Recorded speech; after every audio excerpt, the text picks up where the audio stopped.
Hey YouTube, Kevin here. Alright, we're going to do a quick video on petcocks, okay? Real simple. If you have a petcock that is very hard to move, very stiff, can't move it, this one right here moves nicely because I just did this one. What you're going to want to do is take your petcock apart. They're held in with one screw down bottom or up top, depending upon what bike you have. This video covers the KE100s, the KD100s, the KD80s, the KM100s. Okay, so first things first, you're going to clean out, after you get your petcock apart, you're going to see a cone like this. There's going to be a little spring, which I do not have out here, and the valve. You're going to use a pipe cleaner, and you're going to clean out inside there until it looks shiny and new. Then you're going to take a dab of grease. You're going to put the grease on the end of the petcock. Stick it in, put your spring. If you use a dab of grease on the spring, here's a little trick for you. And then you stick it in here. This will actually hold it. The grease will hold it in there and makes it easier for installation. So, then once you get that all in there, you'll notice that this thing is going to turn beautifully. But you have to clean the bore and you have to put a dab of grease on there. Okay? And then you can rotate it.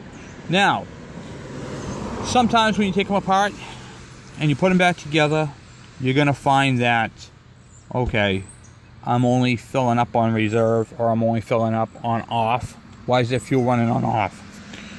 Because this cone right here has 3 holes in it, not 4. And it matters which way it goes in. However, here's the key, right? Say it does that. Say it only fills up on off. All you got to do is take the screw out, leave the cone in right as it is, pop this out, rotate it 180 degrees and reinstall it. And then turn it, rotate it so you can line up your screw hole with your groove. Okay? I want to introduce you to my aunt. That's my aunt right there. That's Martha. So anyway, bye Martha. Get out of here. Making a video. Okay, so that will give you a nice, smooth turning petcock. Second thing we're going to address is the filter. This filter right here is loose as a goose. It can't be like that. It's going to vibrate off inside the tank. Why is that a filter and this one is not? I'm going to tell you why. It's real simple. That filter right there stays at the bottom of the tank where all the sediment and crap is. That prevents the crap from inside the tank, whether it be old fuel, whether it be rust or any type of other debris or debris, depending on what kind of person you are, from going through the petcock and ruining it. Okay, rust will eat those cones out, so that protects it. So you want to make sure your cone fits on there nice and snug and tight. Your not your cone, your filter. Okay, and you can buy those. Second thing you're gonna want to check is your seal. Make sure there's no cracks in your seal.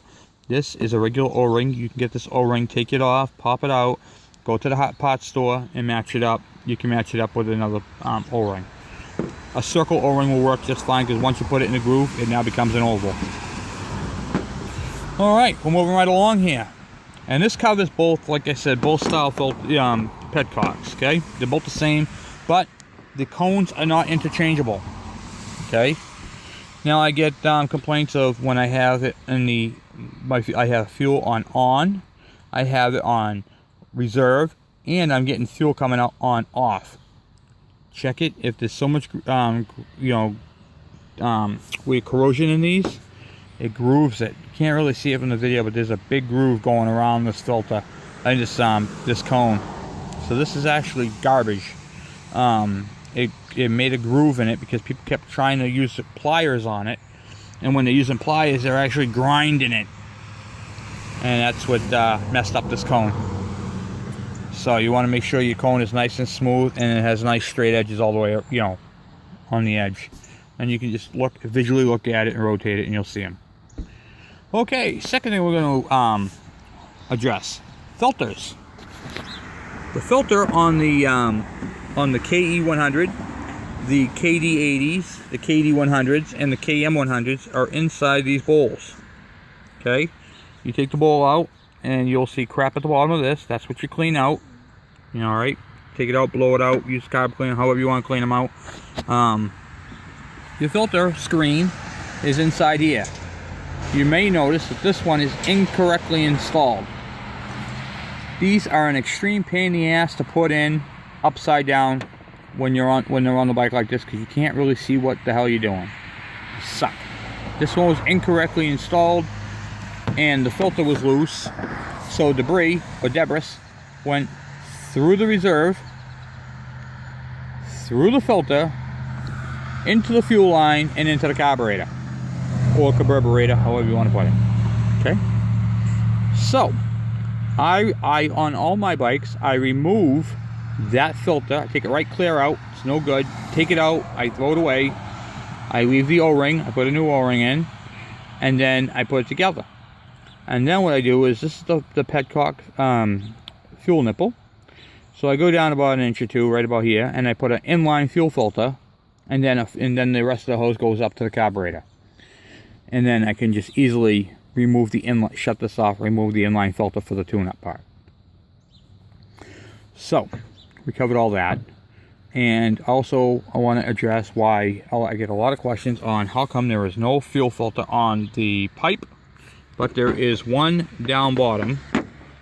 And I'm going to address that one more time for those who didn't hear me. Okay, that's how it looks right there when it's inside the fuel tank. Boop. I use a couple of screw elastics to hold the screws from losing them, because the reason for this is always in fuel. This bottom one is not just in fuel, it's in debris, and that stops the rust and all the bad fuel, like the gum, from going through it all. That's why that's very important. Now, if you do a lot of off-road riding and you find yourself stranded, if you will, because I forgot what the reserve is. I think it's like a gallon or a half gallon or something like that.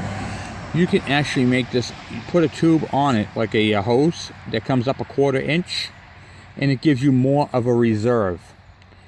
And if you want less of a reserve like me, I do a lot of city driving on my KE. My KE sees a lot of city miles. I actually cut mine down a 1/4 inch. You don't want to go the same height as this. You want some reserve. You want to cut it down about a 1/4.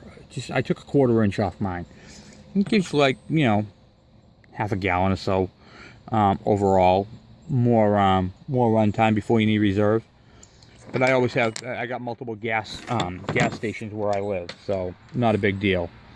So that's why I did that. But if you're on the trail and you want to make sure you get back, and you're doing, like, if you find yourself driving so much that you're just about running out of fuel by the time you get back home, you can put a 1/4 inch longer on that, and what that'll do is you'll run out of fuel earlier, and then you'll have to switch over to reverse, which means basically get your ass home, because you're going to run out of fuel, or you're going to be pushing this bike. So that's a couple of things. And I adjust the fuel filter. So this one right here, like I said, was incorrectly installed. I'm just repeating it. Incorrectly installed. You can see how it is, and it's very difficult to do upside down.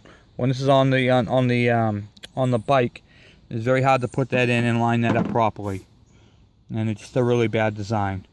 So I always take that filter out, leave the O-ring, run the petcock inline fuel filter. And you can use a lawnmower filter, they work just fine too. I use the clear ones because I like to see what's going on. So that's pretty much it for petcock. So if you want a smooth operating petcock that you can do without a pair of pliers, take it off, take it apart, clean it really good inside here. Take a dab of grease, stick it right, I'm going to show you how I do it. Stick of grease, like that, nothing dramatic. I'm doing this one hand, by the way. Just like that, and then I do a coating on the side, just roll it in your fingers. And then I stick it in, so it sits in like that.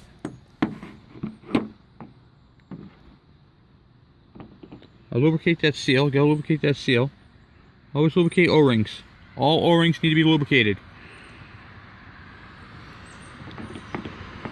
Then I just pop it together. There's still corrosion on this. I didn't clean the bore, but until it fits in, which it will fit in. I'm doing this one-handed, so I'm gonna pause you for a second. Stick it in. All right, actually I grabbed the wrong one. That right there is for the other style. They're not interchangeable. And then you'll be able to turn it.